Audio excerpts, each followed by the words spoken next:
जय श्री कृष्णा।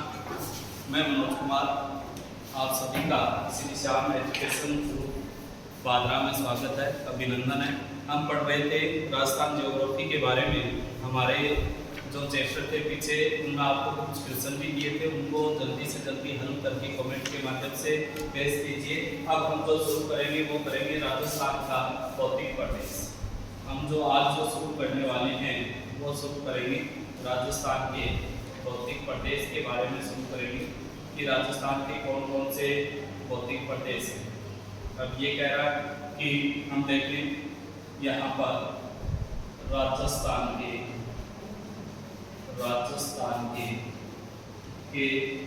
भौतिक प्रदेश। सबसे पहले इसको प्रारंभ करें राजस्थान के भौतिक प्रदेश नवीन जिलों के अनुसार, नवीन आंकड़ों के अनुसार कौन सा जिला कौन से भौतिक प्रदेश में सम्मिलित हुआ है, शामिल हुआ है, कौन सा हटाया गया है, ये पढ़ेंगे। अब कह रहा है कि राजस्थान में हम पढ़े कि कितने भौतिक प्रदेशों में इसे बांटा गया है। तो एक नंबर पे जो आएगा वो आएगा अरावली भौतिक प्रदेश, अरावली पर्वतमाला पहला भौतिक प्रदेश। दूसरा ये कह रहा है कि दूसरा जो भौतिक प्रदेश है इसका वो आएगा हाड़ौती का पठार। हमने पीछे वाले वीडियो में ये देखा था, जाना था कि ये दोनों के दोनों प्रायद्वीपीय पठार के हिस्सा है, प्रायद्वीपीय पठार का भाग, दोनों के दोनों क्षेत्र है वो किसके बाद में प्रायद्वीपीय पठार। 3 नंबर जो राजस्थान के भौतिक प्रदेश की हम बात करें वो है मैदानी प्रदेश। 4 नंबर जो हम पढ़ें तो वो है मरुस्थलीय प्रदेश। तो कितने भौतिक प्रदेशों में बांटा है राजस्थान को, तो हम कहेंगे 4 भौतिक प्रदेशों में बांटा है। ये जो मैदानी प्रदेश है, ये जो मरुस्थलीय प्रदेश है, ये 33 सागर का अवशेष है। अपने से पूछ ले किसका अवशेष है? 33 सागर। इसका अवशेष है 33 सागर। ये किसके अवशेष है? ये प्रायद्वीपीय पठार। ये कह रहा है कि सबसे भारत का प्राचीन भौतिक प्रदेश कौन सा है? तो प्राचीन अगर भौतिक प्रदेश की बात आई तो सबसे प्राचीन काल की हम बात करें तो वो है अरावली पर्वतमाला। दूसरा जो क्रम के अनुसार जिसका नंबर आता है वो है हाड़ौती का पठार।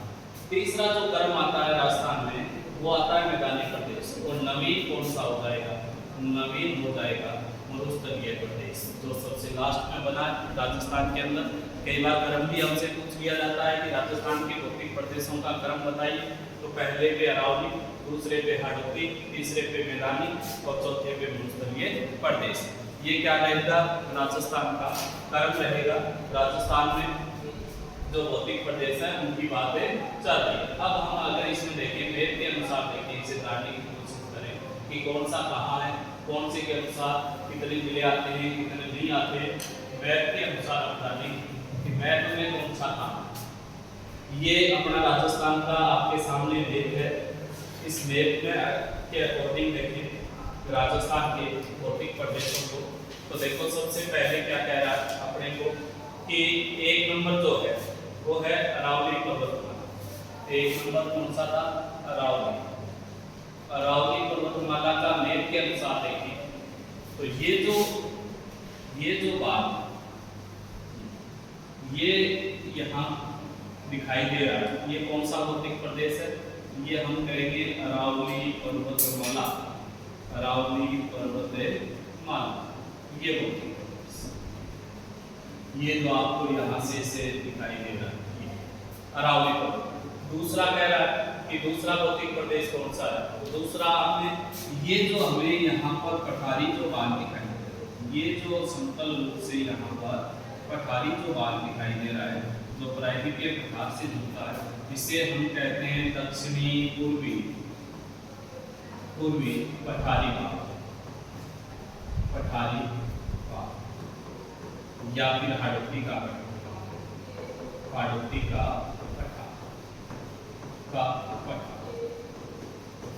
अब कह रहा है ये इधर जो हमें दिखाई दे रहा है अरावली पर्वतमाला के इस तरफ, ये है मरुस्थलीय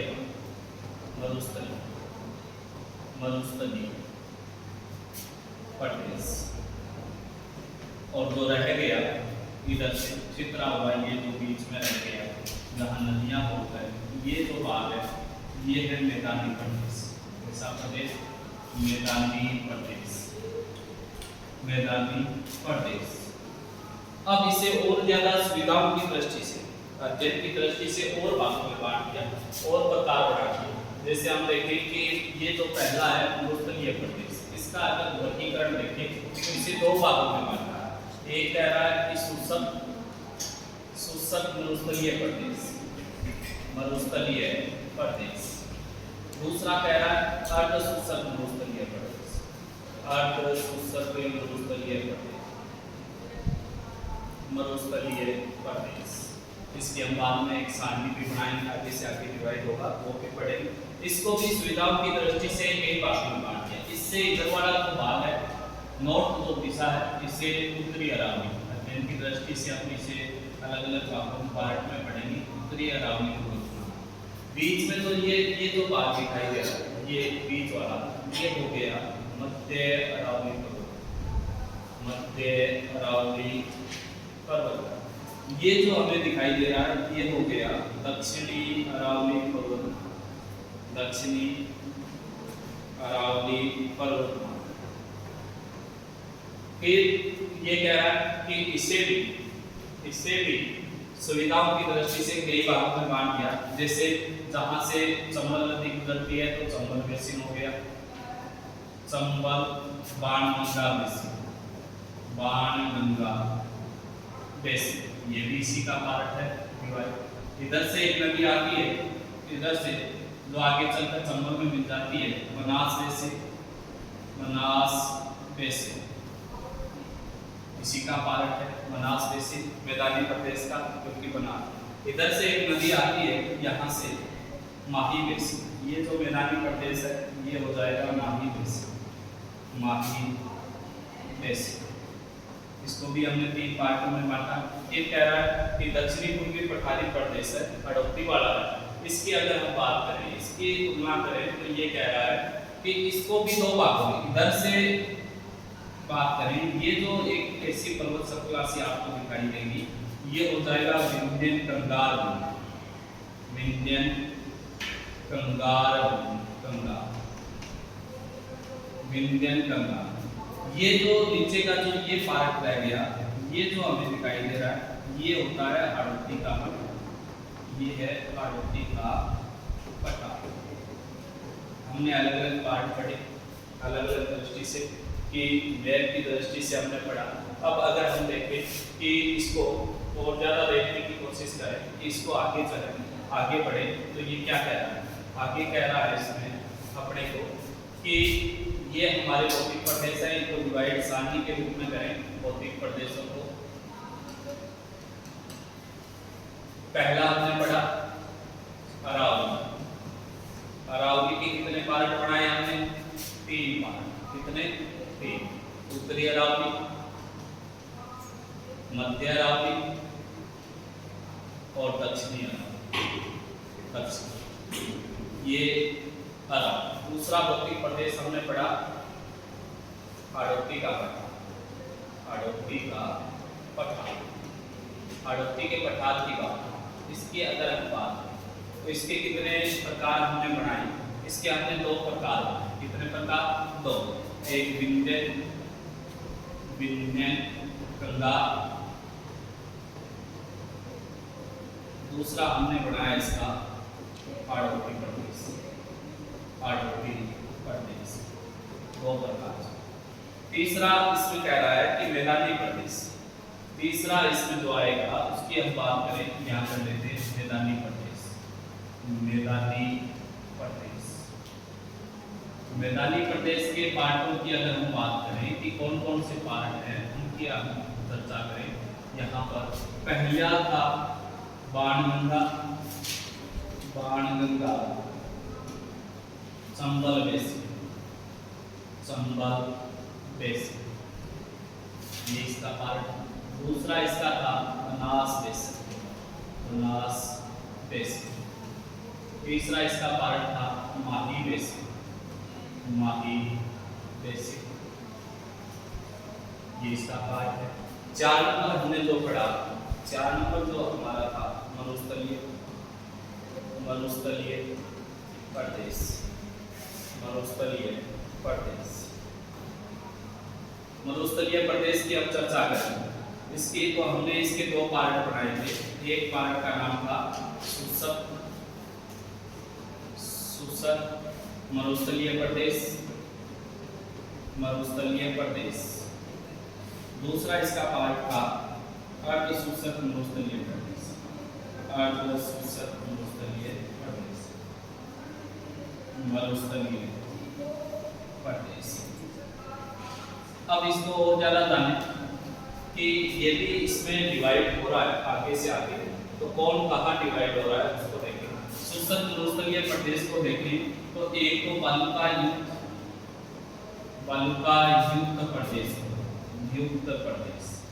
इस शुष्क को भी कितने भागों में बांट दिया, इसको भी 2 भागों में, बालुका युक्त और बालुका मुक्त, बालुका मुक्त प्रदेश, मुक्त प्रदेश 2 भाग। अर्ध शुष्क को आप देखें, इसको भी कई भागों में बांटा गया है। जैसे 1 नंबर कह रहा है गग्गर बेसिन, गग्गर बेसिन 1 नंबर पार्ट है, उसकी बात चलती है गग्गर बेसिन।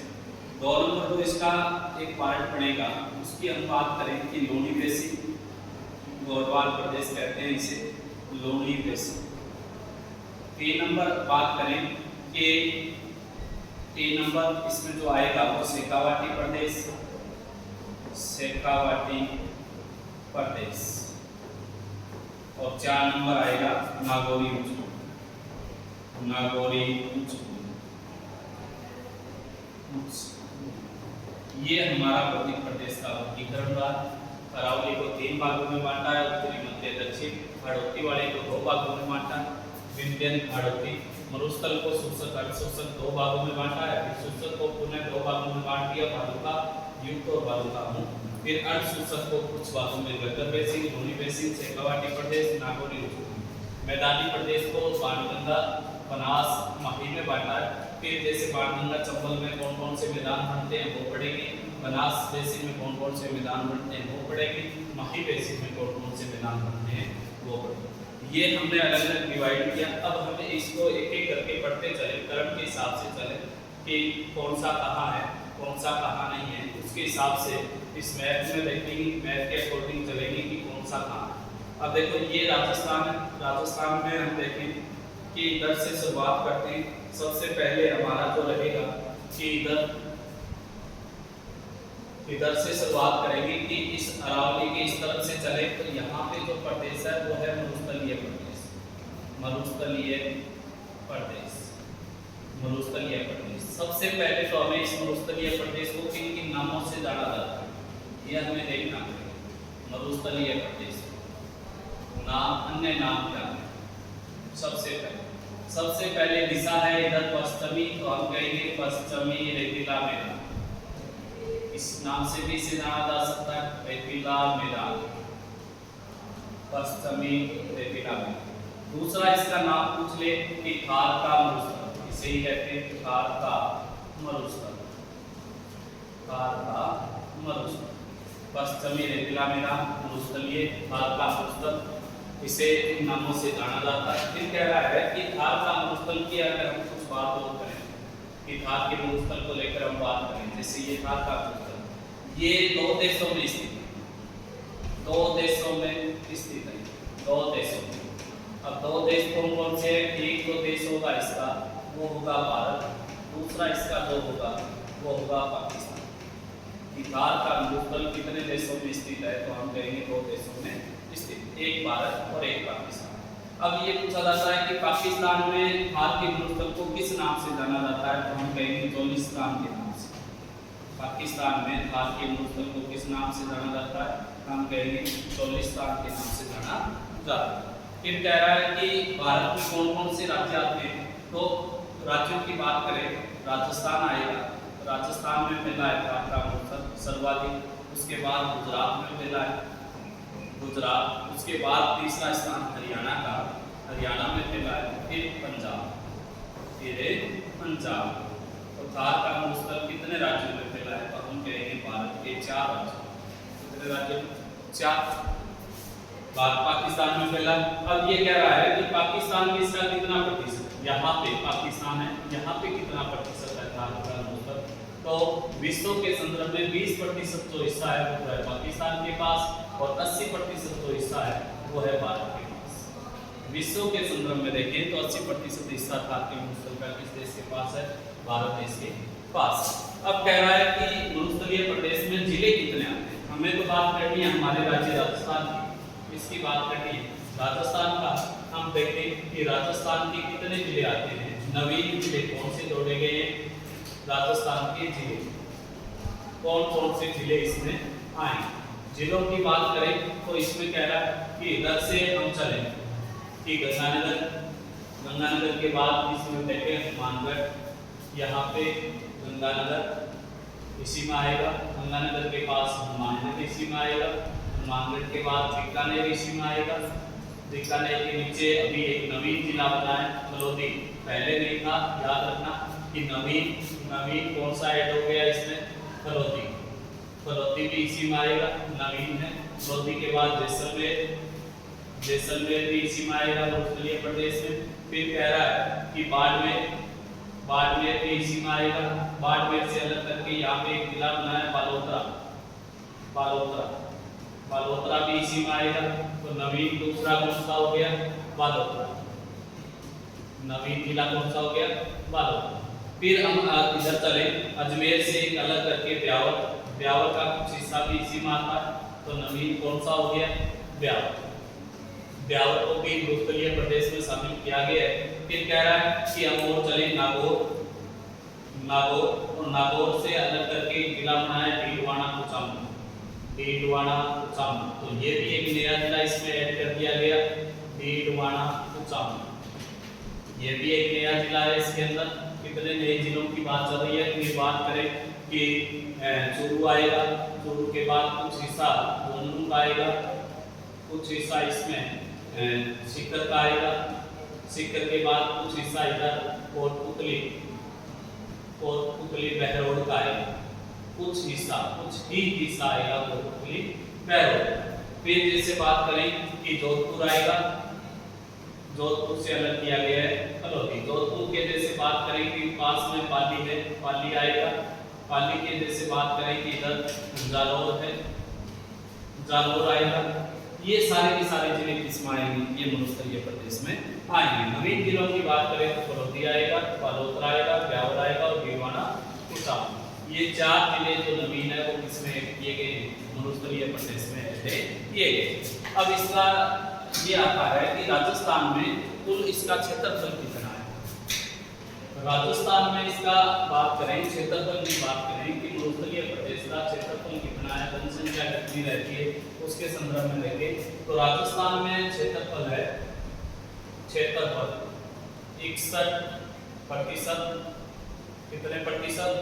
कि 61% मरुस्थलीय भाग पाया जाता है। फिर कहता है कि क्षेत्रफल 61% है, तो राजस्थान में जनसंख्या कितनी रहती है? मरुस्थलीय प्रदेश में जनसंख्या देखें तो लगभग 40% जनसंख्या मरुस्थलीय प्रदेश में निवास करती है।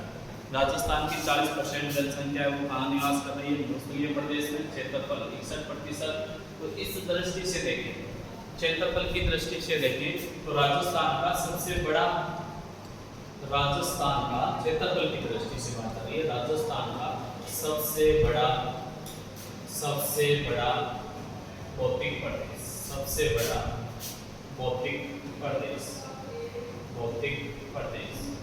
राजस्थान का सबसे बड़ा भौतिक प्रदेश पूछ ले तो हम कहेंगे थार का मरुस्थल, पश्चिमी रेतीला मैदान या मरुस्थलीय प्रदेश सबसे बड़ा भौतिक प्रदेश है। अब ये कह रहा है कि ये सबसे बड़ा भौतिक प्रदेश है, तो इसमें आगे और क्या है? और इसकी बात करें तो ये जैसे हमने अभी पढ़ा कि इसको हम डिवाइड करेंगे कि मरुस्थलीय प्रदेश को कितने भागों में बांटा गया। तो पहला है शुष्क मरुस्थलीय प्रदेश और दूसरा है अर्धशुष्क मरुस्थलीय प्रदेश। तो इसके प्रकार मरुस्थल के प्रकार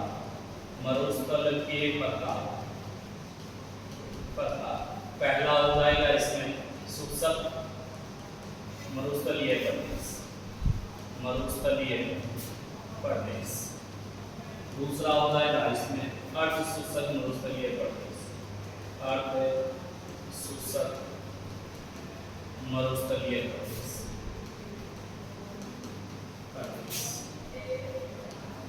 कितने? दो प्रकार। कितने प्रकार हैं? दो। और इन दोनों का अध्ययन करेंगे हम नेक्स्ट वीडियो में। आज के लिए इतना ही। जय श्री कृष्णा। कमेंट के माध्यम से जो कल क्वेश्चन पूछे गए थे उन क्वेश्चनों का आज कमेंट के माध्यम से जवाब दोगे।